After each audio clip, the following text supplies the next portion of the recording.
Yo, what is up guys, and welcome to another Wild Rift video. And in today's video I'm going to be reading through the new patch notes for the patch 3.3b. This is going to be an insane patch, and I haven't actually read through it yet, but you can already see right here, like all the stuff that's coming, that it's going to be massive, and there is even more. So let's immediately get into it. New champions. Samira.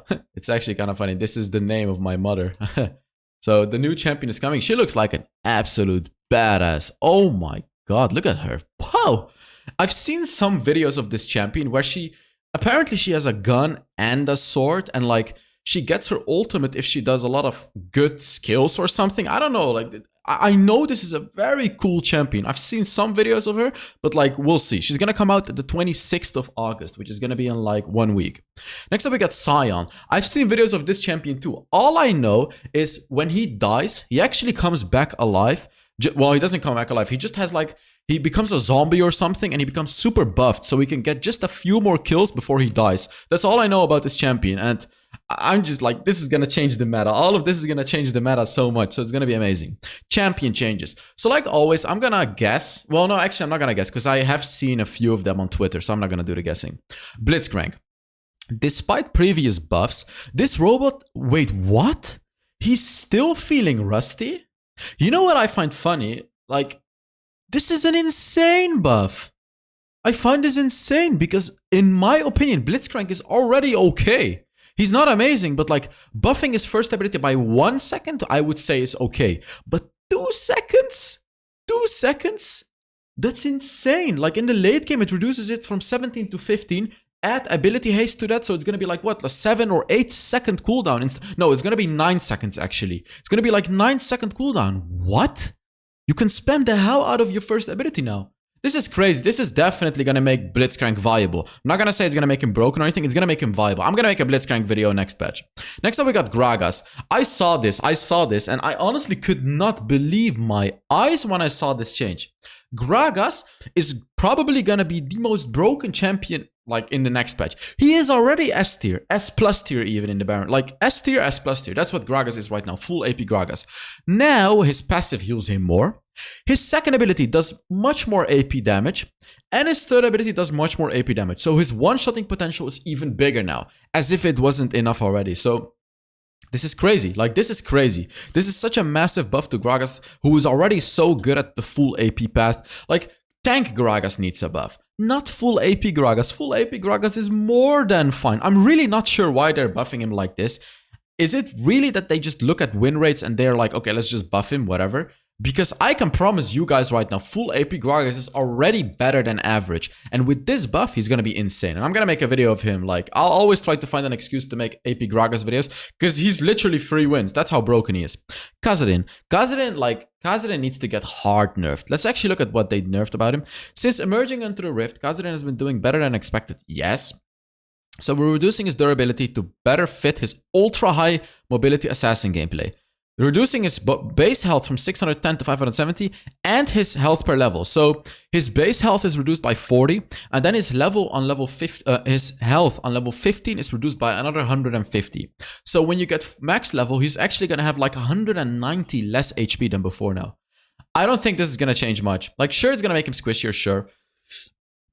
I don't think this is gonna change him. I still think he's gonna be S plus tier. This is not enough. Like, they needed to nerf his ultimate or damage on his third ability or something. Kha'Zix. Kha'Zix is a dominant force in the jungle, yes. Particularly with how strong he is at fighting isolated targets. Oh yeah, that first ability hurts like a truck, it's crazy. We don't want to squash this bug and still want this to be his primary strength, but we're cutting down on the isolation multiplier on Taste Their Fair to bring his power to a more reasonable level. Okay, so his first ability, now instead of dealing 110% bonus damage, it does 100% bonus damage. So it essentially does double the damage of like non-isolated targets. I think this is good. I actually think this is gonna make Kha'Zix balanced. I genuinely think this is like the nerf that he needed. It's not a massive nerf, but it's big enough to like bring him down from the S plus tier to like, I would say, a comfortable S tier. So he's still definitely gonna be powerful. Stay here, please, Mike. Let's see, Lucian. The systematic changes we've made in the recent patches have favored Lucian, so much so that he's become an extremely dominating force, especially in early lanes. I'm not sure which systematic changes are supposed to favor him, but okay. Our So Lucian. So Lucian. With Lucian. Oh my god. You caught me off guard. You caught me off guard. Our solution to this is to give his opponent a little more breathing room by lowering the cooldown of piercing light. God. Okay. So the cooldown of his first ability is going up in the early game, but in the late game it's the same. So early game he can't poke as much. He can't be as obnoxious with that first ability as he used to be. Good nerf, I would say. Nautilus. Nautilus needs a buff again. Like, Nautilus is still trash. Let's see what they're buffing. I can guarantee he's getting buffed. Since his release, the Titan of the Depths has been performing not too hot. Ha, ha, ha, ha, ha, ha. So we're giving Nautilus an array of buffs. Okay, good. That will allow him to make impactful plays more consistently throughout the course of the game. Movement speed gets increased by 5, which you may not think is a lot, but it actually matters. This matters, because 5 movement speed, it's still 5 movement speed. So he's going to be just a tad bit faster, going to be able to catch up a bit more enemies, and he's going to be going, roaming around just a tad bit faster. First ability cooldown gets reduced by 1 second. Nice. The projectile speed gets increased. Nice. This is what he needs. And then his ultimate, the acceleration start timer. Oh, okay. So the ultimate goes faster, basically. Like, it starts accelerating after 1 second instead of after 2.5 seconds. So it's going to reach the enemy a bit faster. And they're reducing the cooldown. Yes, yes, yes. I think this makes Nautilus balanced. This is not going to make him broken or anything. This is probably going to make him balanced. This is great. Shyvana's obviously getting nerfed. We've been keeping a close eye on Shyvana's performance since her mini rework in 3.3. And I've seen that her ability to reliably access her enhanced abilities has made her too powerful. We're lowering her damage and late game survivability slightly, in accordance with her late game scaling being much more reliable since her access to enhancements is so much more consistent. Less health per level, so level 15 she's going to have 150 less health. And her second ability does less base damage. This hurts her in the early game. This doesn't really hurt Shyvana too much because you're maxing the second ability first anyways. You're essentially only going to be losing 5 damage. It does hurt, but not a lot. It really doesn't hurt a lot. Her jungle clear gets hurt by this. Like, that's really the only thing that gets hurt. The jungle clear, because in the early game, it does much less damage. She's probably still going to be really good. Like, not utterly broken, I guess, but still S+ tier. Tristana. This Yordle Gunner isn't as good as dealing consistent DPS as we'd like. Yeah, I agree. So we're increasing the uptime of her rapid fire and giving her a feels good buff to explosive charge cast time so she plays a bit more smoothly. Her first ability, cooldown gets reduced by 2 seconds. This is huge. You can spam it in the late game because you'll have a little bit of ability haste. Will you have ability haste with the items you go for? I'm not sure, but this is great because it allows you to spam it just a bit more than before. And then the cast time of her third ability, instead of being 2 frames, is now 1 frame. So it only takes 1 frame. So it's going to be much smoother. Like, what this means is the time that it takes for you to put your third ability on the enemy. It used to take 2 frames, which is 0.27 seconds. But now it only takes 0.13 seconds. No, it's not. Basically, it goes faster. That's what I'm trying to say. Varus. The previous changes to Varus didn't enable his attack-based builds and caster builds. They didn't enable the attack speed-based builds. The caster builds are still the variation of choice for the most part. We're taking another swing at buffing up his attack-centric builds, particularly for those that might want to prioritize putting skill points implied at Quiver. Okay. His passive? Oh, the duration of the stacks. You have 3 stacks on Varus. The duration goes from 5 seconds to now 5, 6, 7, 8. So late game, you can apply those stacks for a really long time and still have them on the enemy. The second ability, the cooldown gets reduced. Okay, AP Varus, hello right there. The third ability cooldown gets reduced as well. AP Varus, guys, this is AP Varus buffs. Oh my god, I actually love AP Varus, so this is great to see. Wukong, we previously allowed Wukong to use Warrior Trickster to dash over walls because the range of this dash in comparison to the side of the walls in Wild Rift made it difficult to use at most angles on walls. We're making this dash over walls more forgiving to enable more use of this mechanic. They increase the range at which this dash can dash over walls. Okay, alright, so you can dash over more walls now, great. Yumi, please nerf Yumi again. Yumi has shown to be a formidable and frustrating foe, especially for highly optimized players. Yeah, like really good Yumi players, so annoying to deal with. For now, we're bringing down her defensive outputs while we continue to work on a long-term solution. Okay, so maybe they're gonna rework Yumi or something.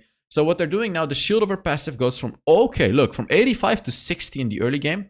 a 25 flat nerf, which really hurts her in the early game, but then in the late game, you won't really feel too much. The third ability, healing, gets reduced as well. Again, this is a very big early game nerf. Not as big as a late game nerf, but just early game Yumi nerfs. Gameplay changes. Runes. Rune class cut down. What is cut down? Cut down? What is cut down? Cut down was made as an option to counter high health enemies? But am I stupid? What is cut down? But it hasn't been succeeding in that role. To make this a more impactful rune, we're increasing the minimum damage that it provides and reducing how much health. Oh, that's the dom. Wait, what is it called? Is it called cut down, that rune? Really? I thought it had a different name. Like, wait, cut down? There's no way the name of the rune is cut down, right? I thought it was something like Titan Destroyer or Demolisher or whatever.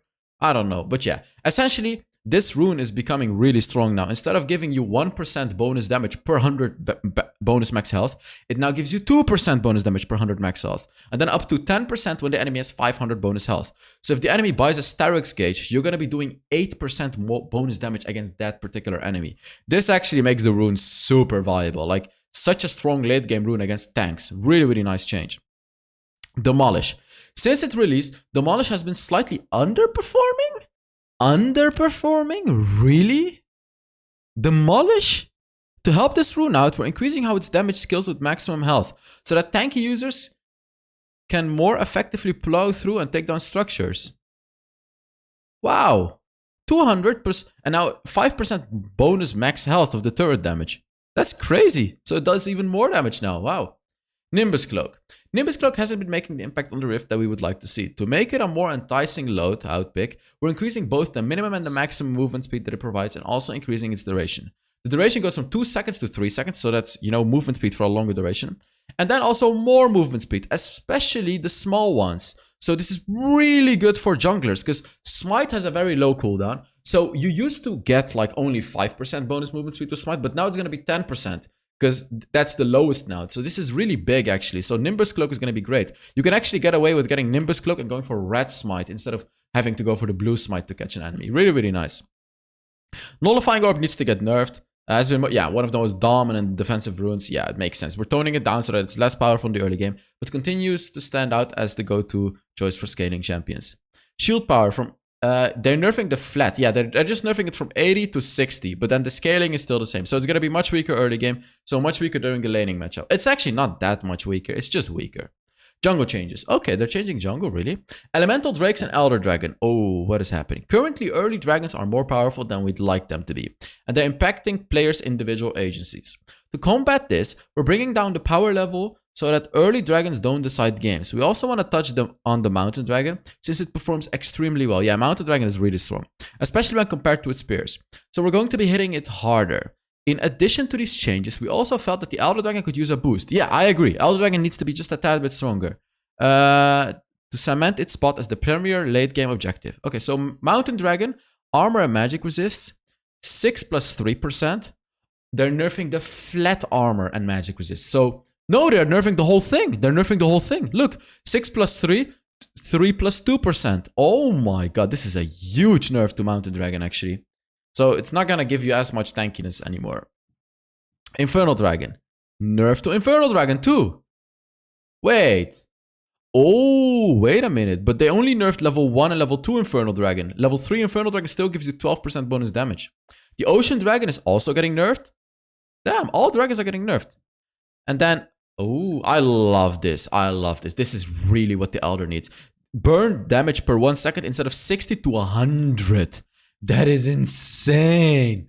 Elder Dragon is gonna be insane. The buff is just big.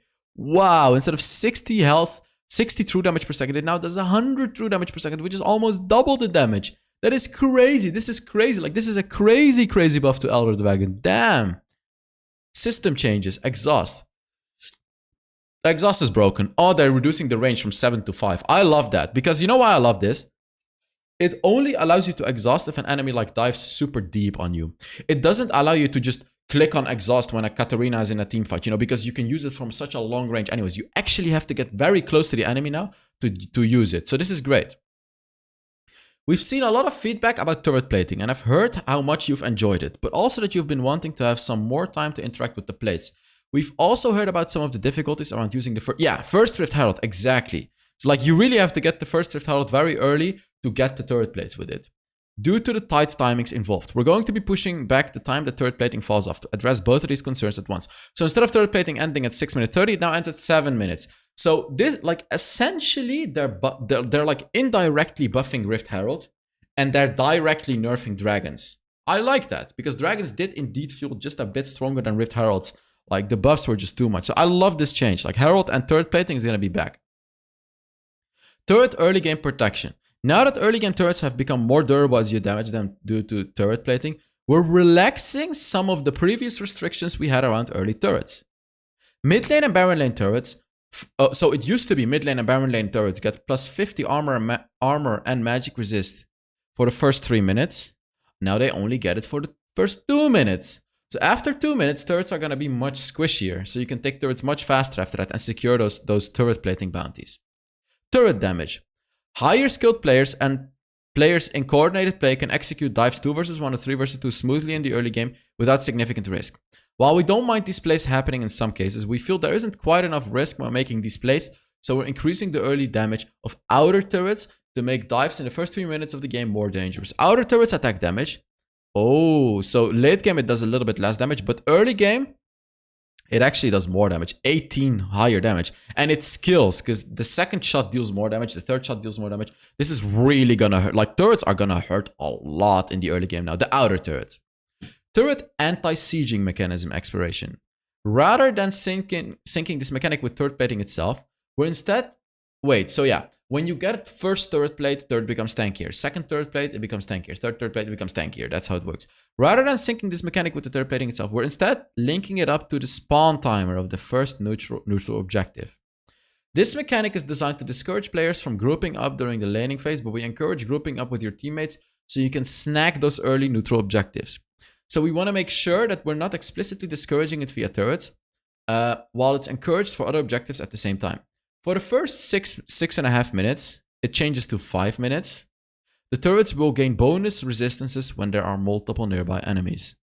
Okay, so they're changing it from 6.5 minutes to 5 minutes. So after the dragon and the Rift Herald spawns, the turret is not gonna get the bonus armor and magic resist anymore when there's like multiple enemy champions around it. So you can like take down a turret super fast and give away an objective. Insane. Yeah, I like it. This is a great change as well.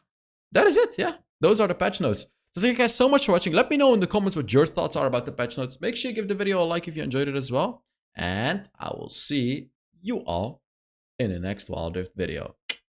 Bye-bye.